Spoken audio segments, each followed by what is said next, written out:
Hello viewers, welcome to my channel. आज हम class 10th का chapter 3 pair of linear equations में exercise 3.6 का क्वेश्चन 2 का पार्ट 3 सोल्व करेंगे। हमारा क्वेश्चन है formulate the following problems as a pair of equation and hence find their solution. अर्थात नीचे दी गई समस्याओं को समीकरण युग में लिखिए तथा उनका हल ज्ञात कीजिए। हमारी प्रॉब्लम क्या है? थर्ड, यह है Ruhi travel 300 kilometre to her home partially by train and partially by bus.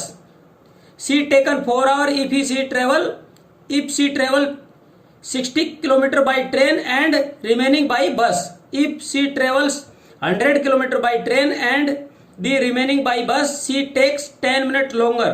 Find the speed of train and the bus separately. अर्थात हमारा सवाल कह रहा है कि रूही अपने घर के लिए 300 किलोमीटर की यात्रा तय करती है, जिसमें से कुछ यात्रा वो बस के द्वारा करती है और कुछ यात्रा ट्रेन के द्वारा करती है। जब वह 60 किलोमीटर ट्रेन से यात्रा करती है और बाकी बची हुई यात्रा बस के द्वारा तय करती है तो उसे कितने घंटे लगते हैं? 4 घंटे। यदि वह 100 किलोमीटर यात्रा ट्रेन से करे और बाकी बची हुई यात्रा बस से करे तो उसे 10 मिनट ज्यादा लगते हैं, अर्थात 4 घंटे 10 मिनट लगते हैं। तो ट्रेन की स्पीड ज्ञात कीजिए और बस की स्पीड ज्ञात कीजिए। हमें इस सवाल में ट्रेन और बस की स्पीड ज्ञात करने के लिए बोला गया है। तो सबसे पहले हम क्या करेंगे, इसमें इनको अज्यूम कर लेंगे। जो हमसे पूछा जाता है उसे ही अज्यूम करते हैं ना। तो यहां लिखेंगे let assume speed of train is equal to x kilometre per hour. इसी प्रकार स्पीड ऑफ बस ये ज्ञात करना है, तो हमने इनको अज्यूम कर लिया।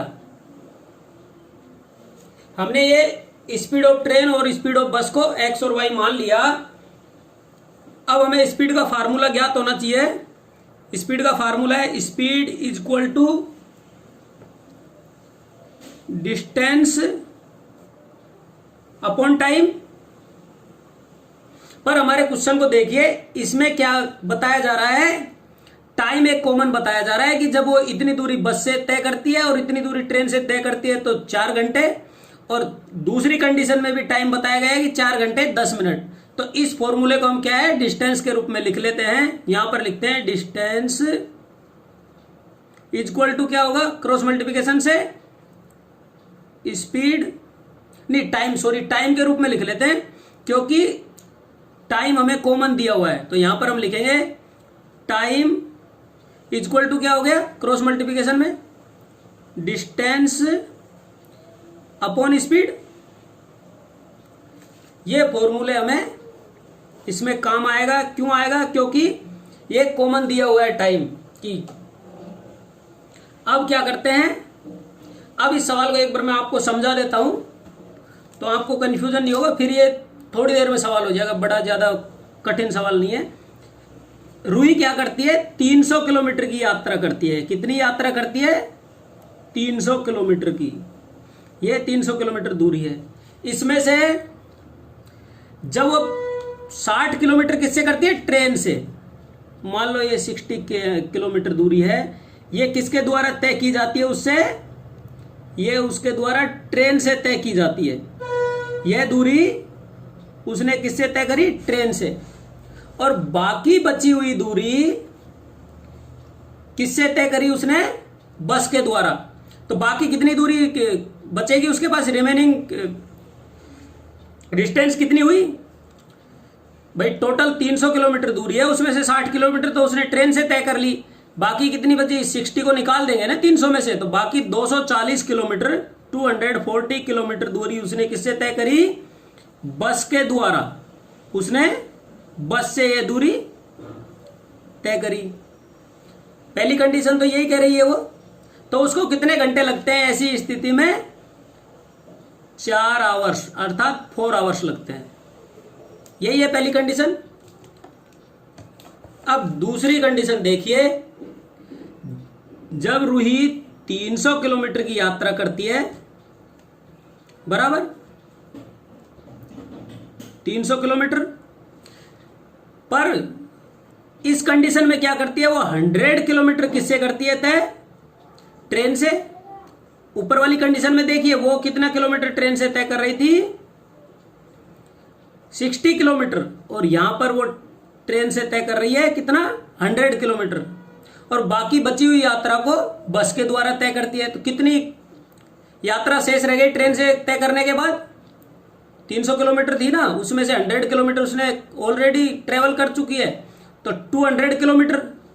तो 200 किलोमीटर उसकी रिमेनिंग यात्रा थी। तो ये किसके द्वारा उसने तय करी? 200 किलोमीटर की दूरी उसने किससे तय करी? बस के द्वारा। ये हमारी कंडीशन दी गई है। इसमें क्या हुआ? जब इसने ये दूरी 100 किलोमीटर ट्रेन के द्वारा, 200 किलोमीटर बस के द्वारा तय करी गई, तो उसको कितना टाइम लगा? 4 आवर्स और 10 मिनट। यही दिया गया है। 10 मिनट लॉन्गर मतलब 10 मिनट ज्यादा लगे। 10 मिनट ज्यादा का मतलब पहली कंडीशन में क्या था? 4 घंटे लगे, और यहां पर 4 घंटे 10 मिनट लगे। चलिए अब हम क्वेश्चन पर आ जाते हैं। हमारा क्वेश्चन है अकॉर्डिंग टू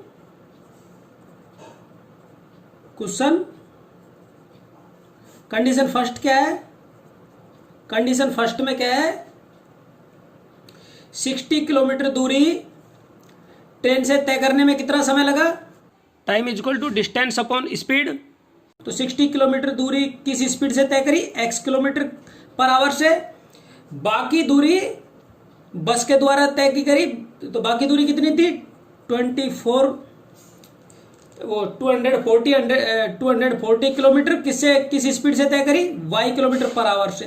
तो बस द्वारा और बाकी ट्रेन द्वारा दूरी तय करने में उनको कितना समय लगा? 4 आवर्स। ये हमारी क्या हो गई? इक्वेशन फर्स्ट हो गई।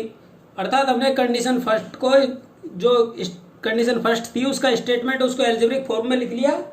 तो यह है, हमें इक्वेशन 1 प्राप्त हो गई। अब हम कंडीशन सेकंड लेते हैं। कंडीशन सेकंड हमारी क्या है? जब उसने 100 किलोमीटर दूरी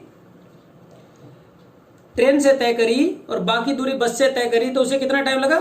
4 घंटे 10 मिनट। अर्थात ट्रेन द्वारा 100 किलोमीटर दूरी तय करने में कितना समय लगा? डिस्टेंस अपॉन स्पीड 100 किलोमीटर, और ट्रेन का स्पीड क्या है? x।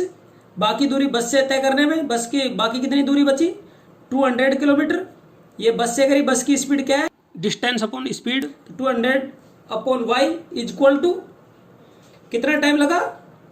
10 मिनट ज्यादा। 10 मिनट का ज्यादा का मतलब हो गया 4 प्लस 4 आवर्स और 10 मिनट।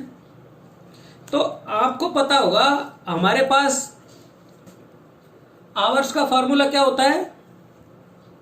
यहां पर देखिए,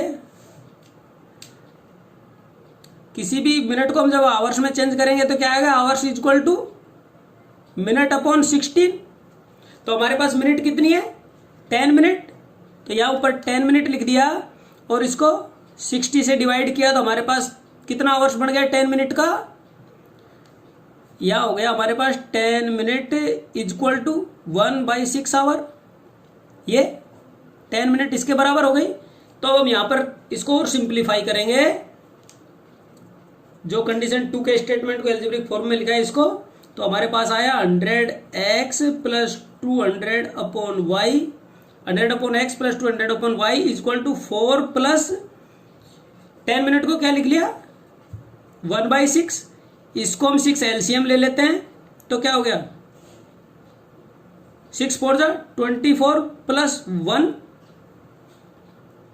हमारे पास आया 25 अपॉन 6 बराबर। अब हमारे पास इक्वेशंस क्या प्राप्त हुई? देखिए, 100 upon X plus 200 upon Y is equal to 25 upon 6। ये हमें इक्वेशन क्या प्राप्त हुई? 2। इसको और सिंप्लीफाई करेंगे, वज्र गुणन करेंगे, तो हमारे पास आएगा 6 इंटू 6 इधर से मल्टीप्लाई हो जाएगा ना, 100 upon X plus 200 upon Y is equal to 25। इसको और थोड़ा सिंप्लीफाई किया तो हमारे पास क्या आया? 600 upon X plus 1200 upon Y is equal to 25। ये हमने स्टेटमेंट जो कंडीशन सेकंड का था उसके स्टेटमेंट को भी अलजेब्रिक फॉर्म में लिख लिया, ये हमें इक्वेशन 2 प्राप्त हो गई। अब देखिए दोनों इक्वेशंस हमें प्राप्त हो गई, लेकिन ये दोनों इक्वेशंस क्या है, लीनियर इक्वेशंस के रूप में नहीं है। और पेयर ऑफ लीनियर इक्वेशन में हमने पढ़ा है कि ऐसी इक्वेशंस को सोल्व करने के लिए पहले इन्हें लीनियर इक्वेशंस में कन्वर्ट करना पड़ेगा, जब इन्हें सोल्व करना पड़ेगा। तो हमें क्या लिखेंगे यहां पर इनको सोल्व करने के लिए, लेट अज्यूम, क्योंकि ये डिनोमिनेटर में x आ रहा है और y भी आ रहा है, तो यहां पर हम अज्यूम कर लेते हैं 1/x equal to p and 1/y equal to q। ये हमने अज्यूम कर लिया। तो हमारे पास इक्वेशन 1 क्या बन जाएगी, इक्वेशन 1 को देखो इस प्रकार भी लिख सकते हैं, 60 into 1/x plus 240 into 1/y equal to 4। This implies 1/x की जगह p रख देते हैं, तो 60p plus 240q equal to 4। ये हमारी इक्वेशन 3 बन गई। अर्थात हमने इक्वेशन 1 को लीनियर इक्वेशंस के रूप में लिख लिया।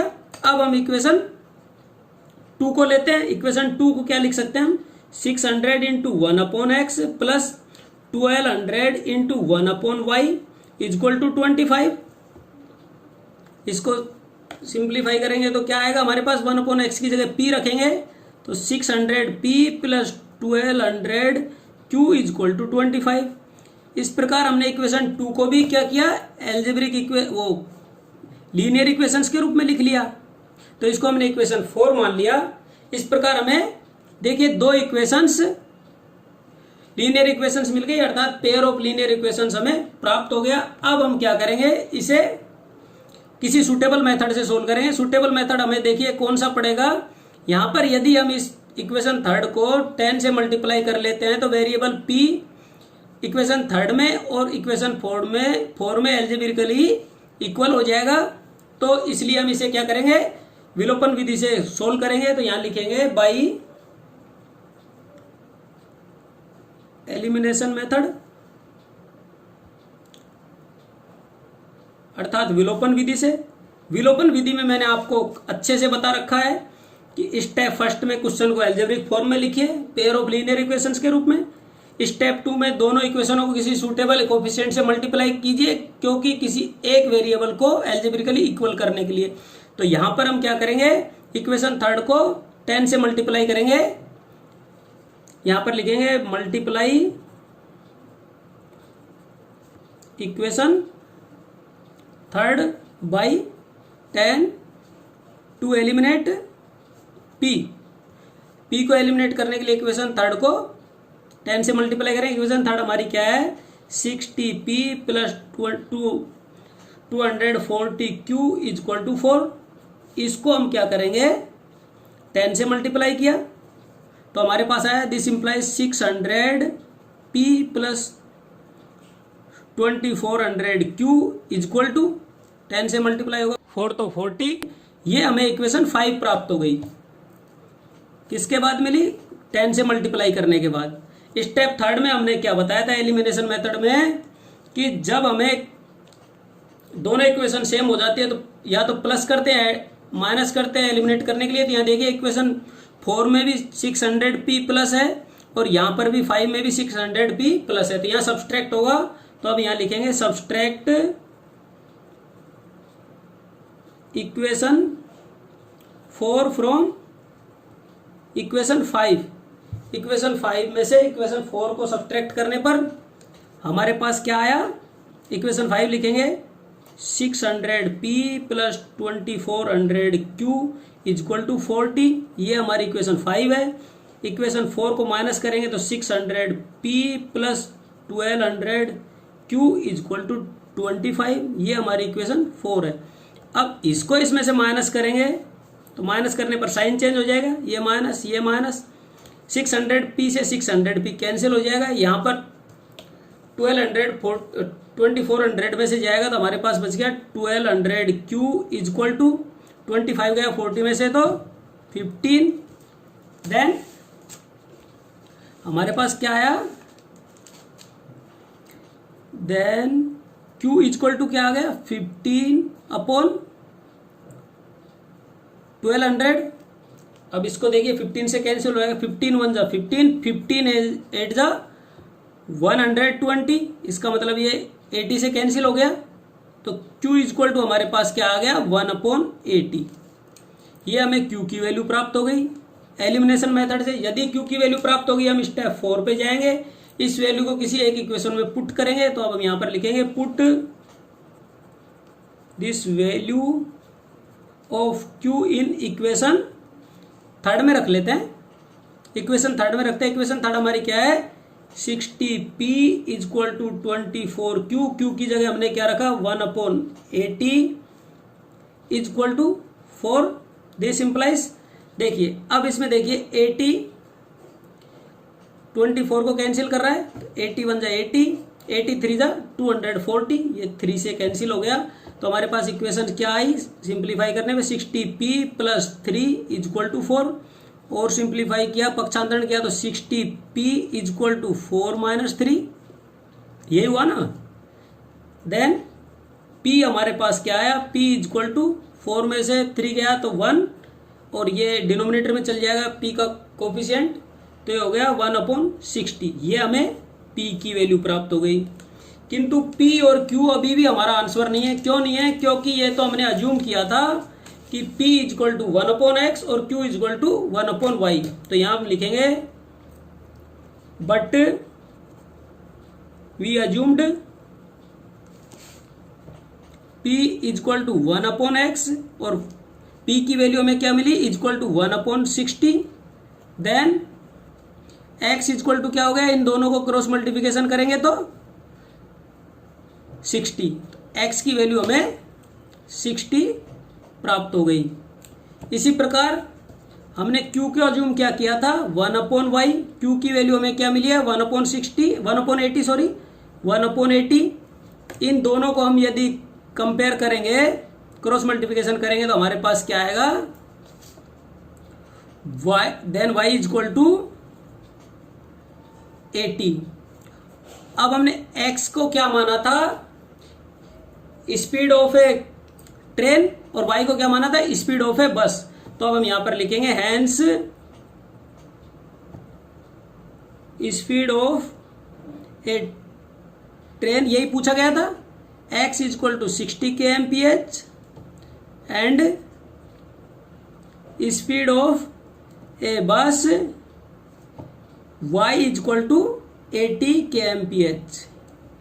साथियों यही हमसे पूछा गया था और ये हमने आंसर ज्ञात कर लिया। यदि मेरा यह हल करने का तरीका आपको अच्छा लगा तो एक बार इसे लाइक और शेयर जरूर करें। Thank you.